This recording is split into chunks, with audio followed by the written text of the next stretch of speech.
नमस्कार, स्वागत है आपका। आप देख रहे हैं जनसेतु न्यूज। मैं हूं आपके साथ तंसली। जनसेतु सुपरफास्ट में देखेंगे आज की तमाम बड़ी खबरें, तो चलिए शुरू करते हैं।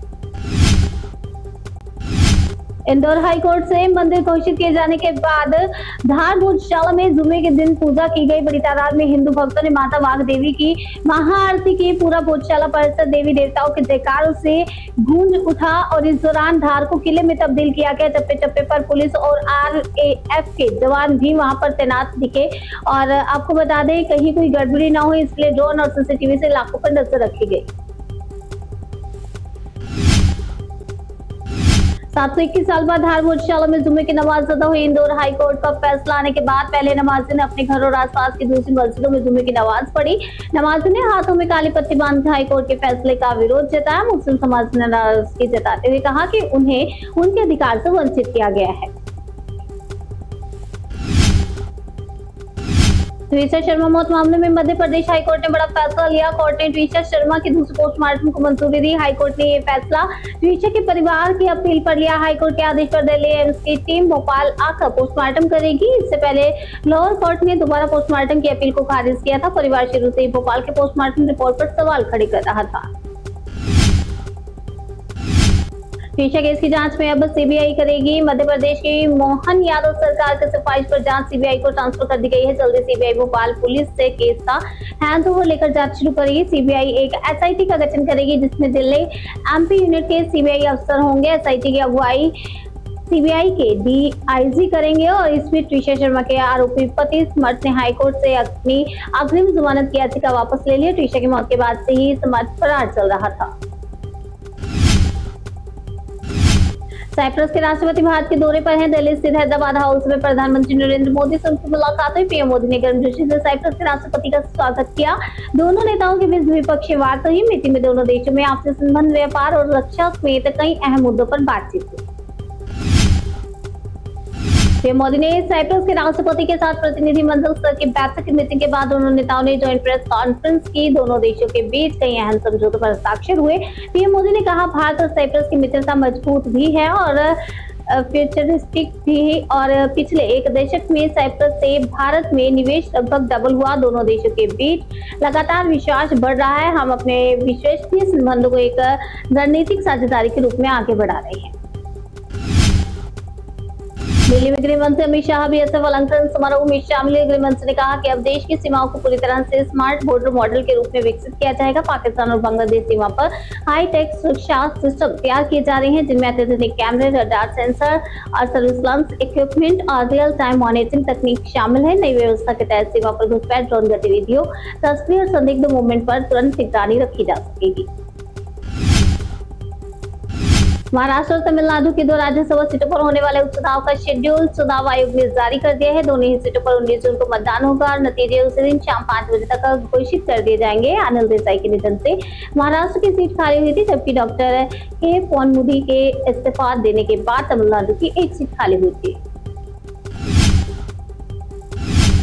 बांद्रा बुलडोजर कार्रवाई के दौरान पत्थरबाजी करने वालों के खिलाफ पुलिस का एक्शन जारी है। मामले में अब तक एक नाबालिग समेत 19 लोगों की गिरफ्तारी की जा चुकी है। 19 आरोपियों में से 15 आरोपियों को पुलिस ने गुरुवार को कोर्ट में पेश किया, जिन्हें कोर्ट ने 26 मई तक पुलिस हिरासत में भेज दिया। अब पुलिस दूसरे आरोपियों की तलाश में जुटी है। पत्थरबाजी के मामले में 150 से ज्यादा लोगों के खिलाफ FIR की गई है। CBSE स्कूल में कक्षा 9 और 10वीं में 3 लैंग्वेज पॉलिसी का मामला सुप्रीम कोर्ट पहुंच गया है। 3 भाषाएं पढ़ाने की अनिवार्यता के नियम को चुनौती दी गई। कोर्ट ने संज्ञान लेते हुए अगले हफ्ते सुनवाई के लिए याचिका को सूचीबद्ध किया। CBSE के नए नियम के तहत 1 जुलाई से सभी स्कूलों में 9वीं और 10वीं कक्षा में 3 भाषाएं यानी कि 3 लैंग्वेज पढ़ाना अनिवार्य होगा।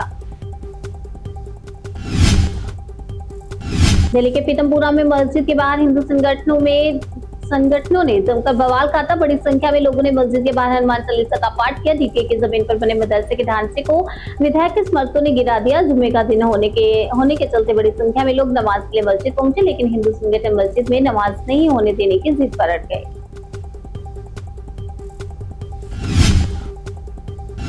राजस्थान में पेट्रोल पंपों पर गड़बड़ी के खिलाफ सरकार ने बड़ा एक्शन लिया। प्रदेश के 20 जिलों में 226 पेट्रोल पंप का निरीक्षण किया गया। जांच में 103 पेट्रोल पंप पर गड़बड़ी पाई गई, जिसके बाद नोजल सीज करते हुए 2 लाख रुपए से ज्यादा का जुर्माना वसूला गया। राज्य सरकार को पेट्रोल पंप पर उपभोक्ता को पेट्रोल दिए जाने में गड़बड़ी की शिकायतें लगातार मिल रही थी। इसके बाद विभाग ने पेट्रोल पंप की जाँच का औचक निरीक्षण किया। लखनऊ में महंगे पेट्रोल डीजल के खिलाफ समाजवादी पार्टी ने हल्ला बोला। समाजवादी छात्र सभा ने सड़कों पर उतरकर जमकर विरोध प्रदर्शन किया। सरकार के खिलाफ नारेबाजी की। इस दौरान पुलिस और प्रदर्शनकारियों के बीच झड़प जैसी स्थिति बन गई। कई प्रदर्शनकारियों को पुलिस ने इस दौरान हिरासत में भी लिया।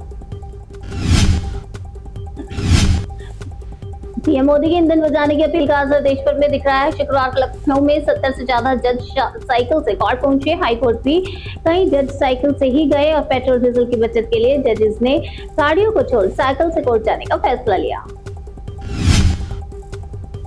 देवरिया पहुंचे सीएम योगी से विपक्ष पर जमकर निशाना साधा। मुख्यमंत्री ने कहा कि कांग्रेस और सपा को राम के नाम से दिक्कत है। पहले की सरकार ने सिर्फ तुष्टीकरण किया, जिससे अराजकता पैदा हुई। 2017 के पहले उत्तर प्रदेश के हर जिले में एक माफिया होता था, बाद में सब मिट्टी में मिल गए। पहले न बेटी सुरक्षित थी, न व्यापारी सुरक्षित थे, लेकिन आज अगर किसी ने बहन बेटे को छेड़ने का दुस्साहस किया तो अगले चौराहे पर यमराज उसका टिकट काटने के लिए बैठा होता है। उत्तर प्रदेश में गर्मी और भयंकर बिजली कटौती ने लोगों का जीना मुश्किल कर दिया है। शहर शहर पावर कट के विरोध में प्रदर्शन हो रहे हैं। कानपुर में बिजली कटौती से छात्रों का गुस्सा फूट पड़ा।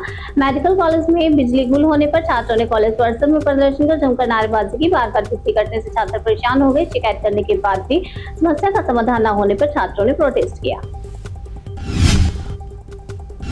यूपी के मुरादाबाद में गो तस्करों और पुलिस के बीच मुठभेड़ हो गई। एनकाउंटर के दौरान एक छात्र गोकशी गोली लगने से घायल हो गया। वहीं एक बदमाश अंधेरे का फायदा उठाकर मौके से फरार हो गया। पुलिस ने बदमाश के पास से अवैध हथियार, बाइक, गोकशी में इस्तेमाल होने वाले कई उपकरण भी बरामद किए हैं। आंध्र प्रदेश के विजयवाड़ा में एक युवती को लेकर 2 युवकों के बीच जबरदस्त झगड़ा हुआ। विवाद इतना बड़ा कि दोनों युवकों ने अपनी अपनी कार से आपस में एक दूसरे को टक्कर मार दी, जिसके बाद इलाके में अफरा तफरी मच गई। बीच सड़क पर फिल्मी अंदाज में हुई झगड़े की तस्वीर सोशल मीडिया पर तेजी से वायरल हुई। सूचना पर पहुंची पुलिस टीम मौके पर कार्रवाई करने लगी। जब तक दोनों में से एक युवक को पुलिस पकड़ पाती वह फरार हो गया, जबकि दूसरा युवक पुलिस की हिरासत में है और उसकी पूछताछ जारी है।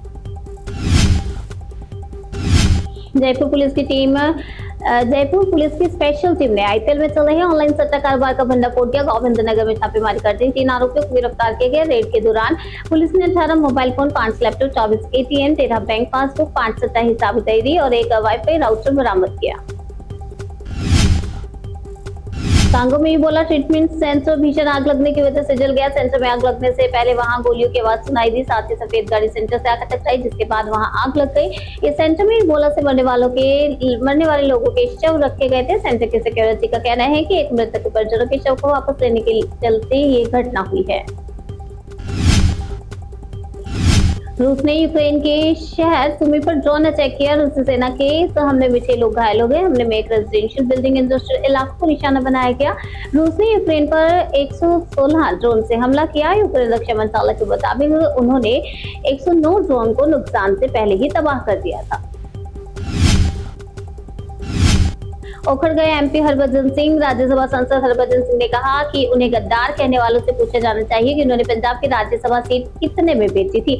सोशल मीडिया प्लेटफॉर्म पर एक्स पर एक कमेंट का जवाब देते हुए हरभजन सिंह ने कहा कि वे बताएं कि किसको कितना चढ़ावा गया था और किसकी तरफ से। हरभजन सिंह ने किसी का नाम लिए बिना कहा कि एक राजनीतिक दल ने मेरे घर के बाहर पुतला जलाया और गद्दार लिखा। उन्होंने कहा कि उन्हें देश की जनता तय करेगी कि उन्हें कैसे याद किया जाए। क्रिकेटर की दुनिया से राजनीति में आए हरभजन सिंह ने कुछ ही दिन पहले आम आदमी पार्टी छोड़ दी और वे बीजेपी में शामिल हो गए। हरभजन सिंह को आम आदमी पार्टी ने राज्यसभा भेजा था।